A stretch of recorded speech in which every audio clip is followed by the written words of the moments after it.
नमस्कार। आज हम चल रहे हैं 18वीं सदी के दक्षिण भारत में।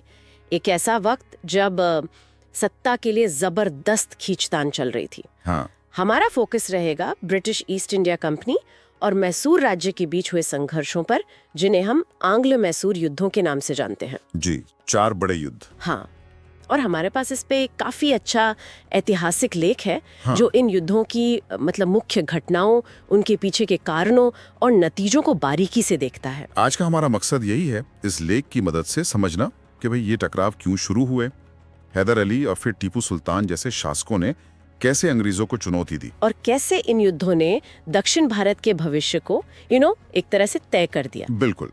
चलिए इस जटिल कहानी के जरूरी हिस्सों को आसान बनाते हैं। तो देखिए, ये वो दौर था जब मुगल सल्तनत कमजोर पड़ रही थी। हाँ, केंद्र में ताकत कम हो रही थी। जी, और कई क्षेत्रीय ताकतें उभर रही थी।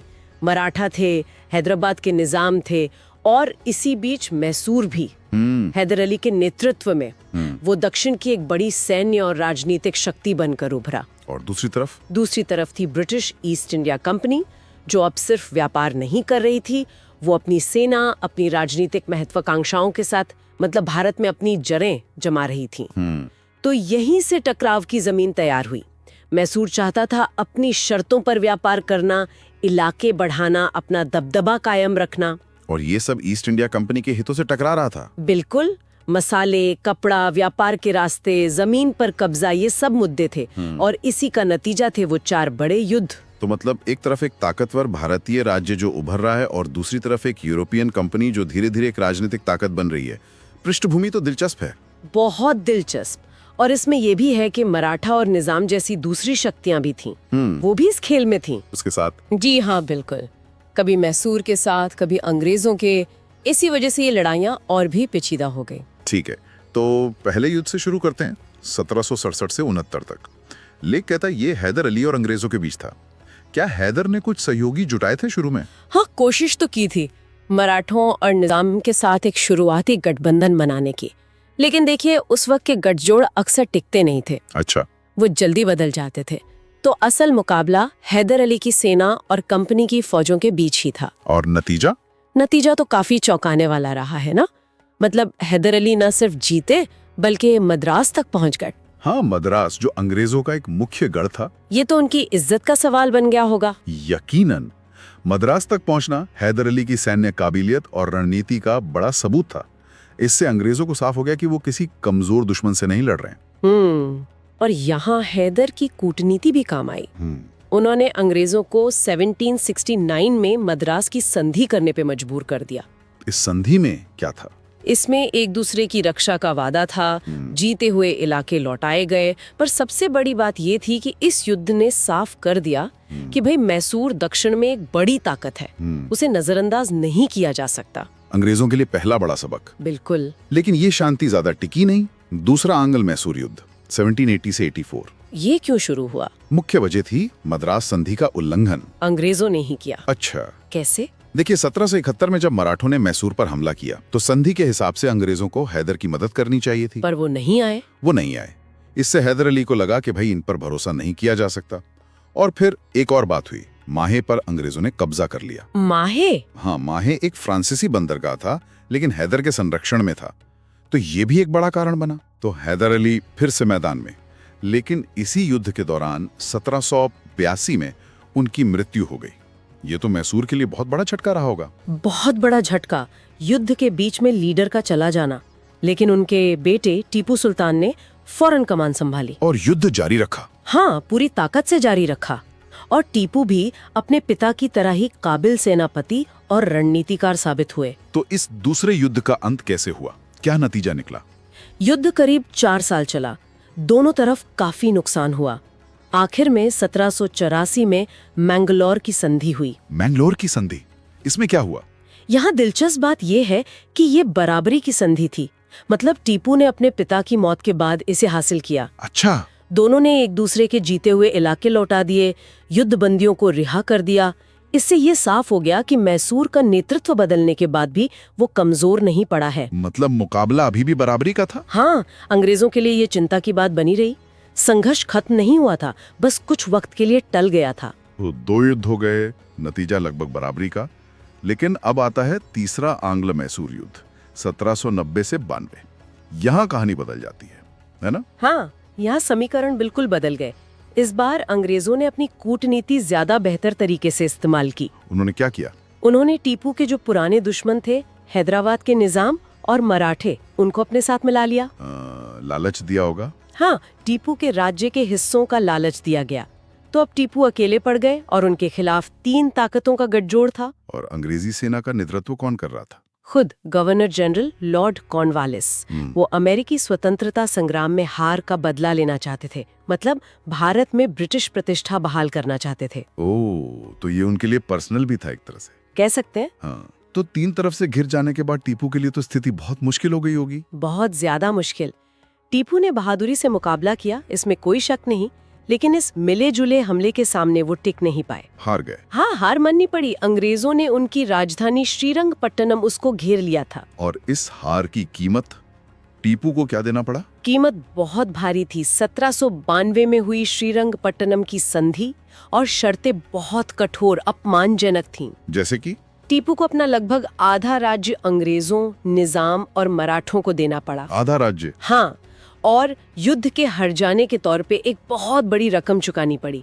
और शायद सबसे बड़ी बेइज्जती ये थी कि जब तक हर्जाना पूरा नहीं चुकाया जाता, उन्हें अपने 2 बेटों को अंग्रेजों के पास बंधक के तौर पे भेजना पड़ा। अपने बेटों को बंधक के तौर पर? जी हाँ, ये सिर्फ एक स्ट्रेटेजिक हार नहीं थी जिसने मैसूर को आधा कर दिया।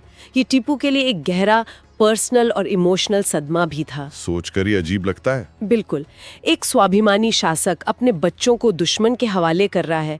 यहाँ ये सवाल उठता है कि इस हार और अपमान ने टीपू को कैसे बदल दिया होगा? क्या वो अंदर से टूट गए होंगे या बदले की आग और भड़क गई होगी?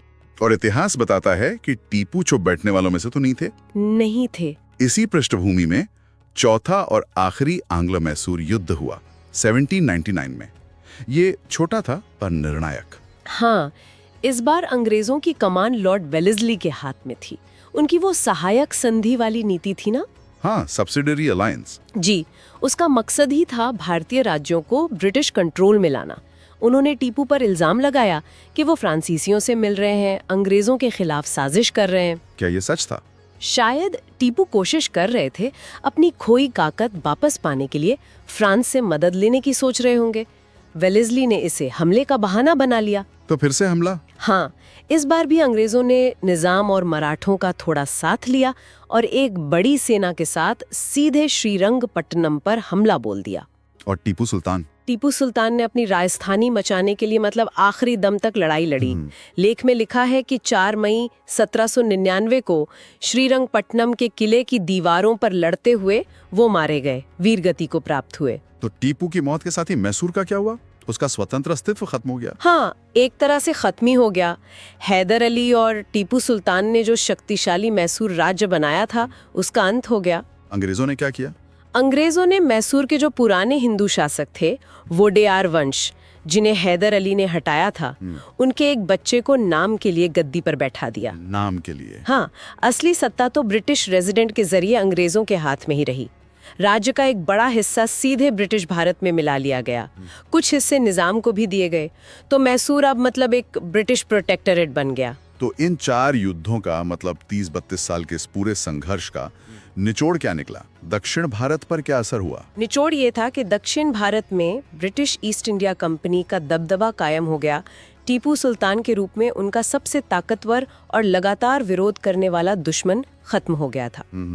इन युद्धों ने न सिर्फ मैसूर को उनके कंट्रोल में ला दिया, बल्कि मराठों जैसी दूसरी भारतीय ताकतों को भी ये दिखा दिया कि अंग्रेजों की संगठित फौज और कूटनीति का सामना करना कितना मुश्किल है, खासकर तब जब भारतीय ताकतें आपस में ही बटी हुई हों। बिल्कुल, ये दक्षिण में ब्रिटिश साम्राज्य के फैलने का एक निर्णायक मोड़ था। तो हमने देखा कि कैसे लगभग 3 दशकों में फैले इन 4 युद्धों ने दक्षिण भारत का नक्शा ही बदल दिया। हैदर अली और टीपू सुल्तान ने वाकई अंग्रेजों को कड़ी टक्कर दी, शायद उस दौर की किसी भी दूसरी भारतीय शक्ति से ज्यादा। हाँ, शुरू में तो दी। पहले 2 युद्ध बराबरी पर छूटे, लेकिन तीसरे और चौथे में अंग्रेजों की बेहतर कूटनीति, उनका सैन्य संगठन और भारतीय सहयोगियों का साथ, इन सब के कारण मैसूर हार गया। सही। वो संधियां, मद्रास, मैंगलोर और श्रीरंगपट्टनम, वो इस बदलते हुए पावर बैलेंस की कहानी कहती हैं। कैसे मैसूर धीरे धीरे कमजोर हुआ और अंत में कंपनी जीत गई। जी। ये जानना हमें उस दौर की मुश्किल राजनीति, अलग अलग ताकतों के आपसी रिश्तों और भारत में यूरोपियन साम्राज्यवाद के फैलाव को समझने में मदद करता है। बिल्कुल सही कहा। और आखिर में विश्लेषण यही है कि ये युद्ध सिर्फ मैसूर और कंपनी की लड़ाई नहीं थे, इनका असर पूरे भारत पर पड़ा। कैसे? मैसूर पर कब्जे ने अंग्रेजों को दक्षिण में एक बहुत मजबूत बेस दिया, उनके संसाधन बढ़े और भारत में अपनी सर्वोच्चता स्थापित करने में ये एक बहुत अहम कदम साबित हुआ।